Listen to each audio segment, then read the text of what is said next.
Bonjour. S'il est un secret toujours bien gardé dans ma région, c'est celui du lieu où les amateurs de champignons, les champignonneurs, vont cueillir leurs précieuses récoltes. Eux qui ont appris, qui savent discerner et ramasser les champignons comestibles et laisser ceux qui ne sont que toxiques, voire mortels. On ne dévoile surtout pas ni ne partage les coins où se trouvent les champignons que l'on va ensuite apprêter en sauce et mettre sur des toasts ou dans de délicieux vols au vent. Oui, je respecte d'autant plus leur discernement que je n'y connais rien, mais que j'apprécie bien d'en manger de temps en temps. Eh bien, mes amis, savez-vous que l'Évangile fait écho à cette nécessité du discernement qui doit nous inviter à faire de bons choix et à agir en conséquence. Par exemple, Jésus nous dit, quand vous voyez un nuage se lever, vous savez qu'il va pleuvoir, et quand vous voyez que le vent du sud souffle, vous savez qu'il va faire chaud. Dans ce texte lié au Moyen-Orient, on peut y voir la confirmation de la capacité à regarder avec attention, de la capacité à discerner et à anticiper le temps, à percevoir même l'avenir à partir de la réalité présente.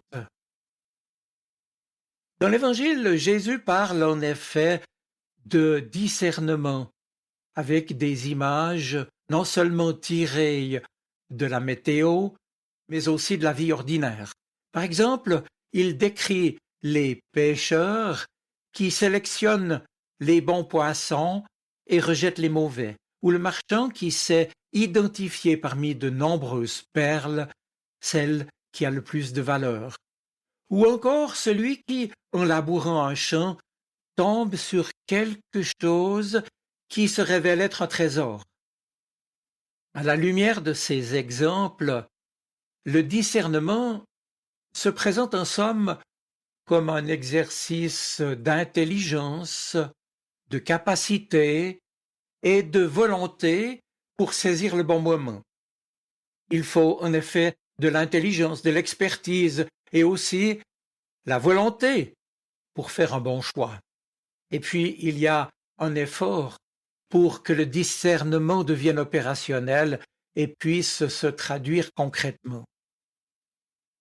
Tenez, pour exercer au mieux son métier, le pêcheur a fait de pénibles efforts, des heures durant parfois la nuit, passées à pêcher, avant de consentir quand même à rejeter une partie de cette pêche, triant le bon du mauvais pour le bien de ceux auxquels ces poissons sont destinés. Quant au marchand de perles, il n'hésite pas à tout dépenser pour acheter cette perle. Et il en va de même pour l'homme qui a découvert un trésor. Discerner, selon l'étymologie latine de ce verbe, c'est une opération du jugement qui consiste à séparer, à distinguer.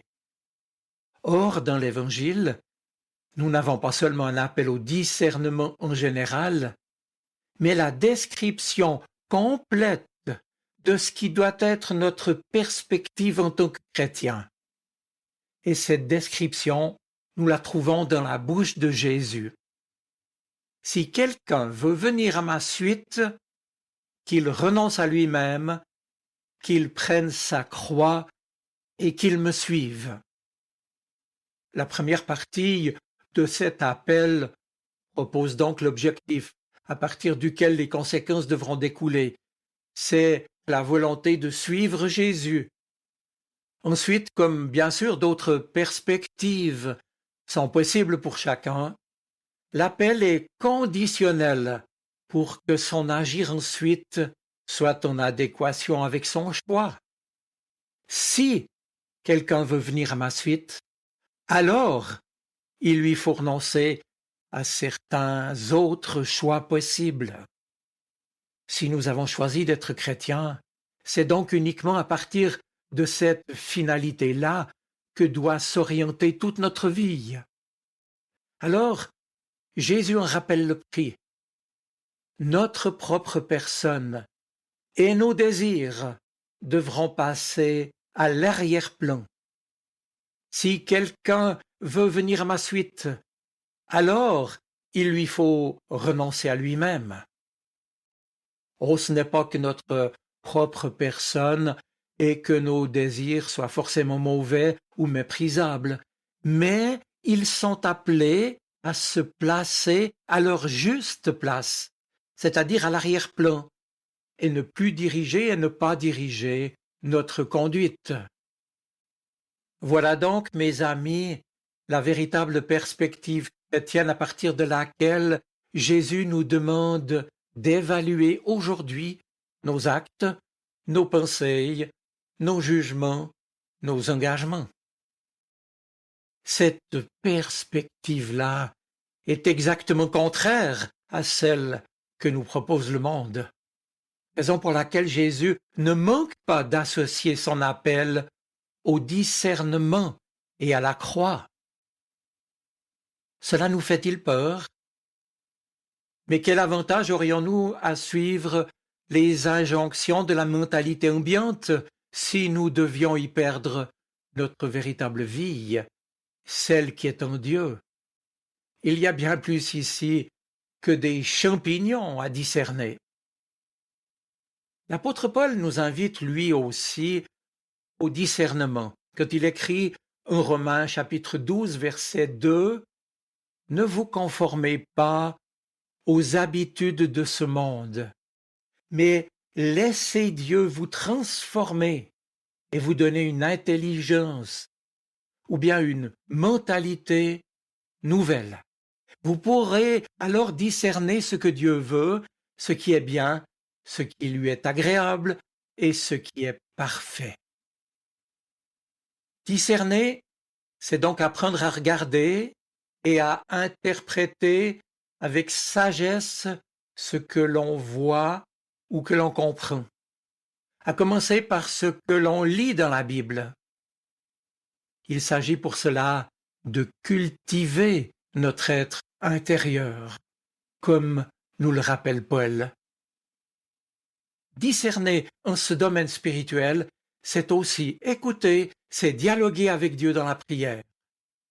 Et puis, en le faisant, nous pouvons aussi écouter ce qui se passe autour de nous, le cri des gens, de la société, le cri de la nature, la voix et les besoins profonds de ceux qui nous entourent. Écouter pour ne pas vivre isolé et centré uniquement sur soi-même.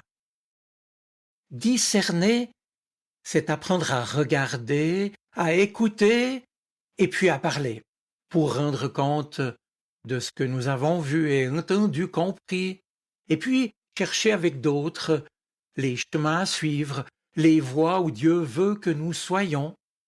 C'est dialoguer avec Dieu notre Père pour lui demander « Que veux-tu de moi? Que veux-tu de nous ?»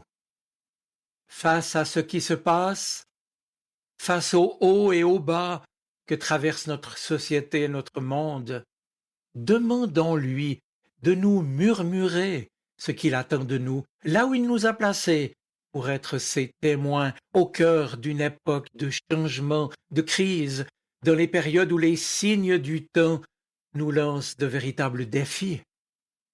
C'est ainsi que le discernement nous invite à l'espérance, parce qu'il nous offre l'occasion de savoir mieux aimer et servir, tout en nous libérant de la tentation de croire que les problèmes d'aujourd'hui sont si complexes qu'ils deviennent presque impossibles à résoudre. Alors, une dernière question. Comment nous regardons-nous?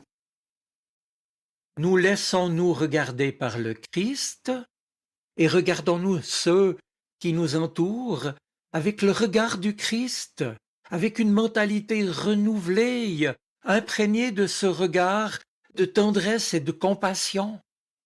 Parce que, nous le savons tous, au commencement de l'amour, très souvent, un regard suffit. Voilà, il est temps de conclure. Mes amis, Puissions-nous être ouverts aux surprises de l'Esprit Saint, à son écoute, pour nous aider à discerner ce qu'il attend de nous. Et persévérons, même quand c'est difficile, avec la joie de savoir que lorsque nous cherchons non pas des champignons, mais le Seigneur, c'est bien lui le premier qui se porte avec amour à notre rencontre. Je vous souhaite une bonne semaine. Soyez bénis. Amen. Sa parole résonne dans mon cœur. Elle est vivante, elle parle. Elle m'aide à choisir, m'illumine. Elle est vivante, elle est poignante, elle touche mon cœur.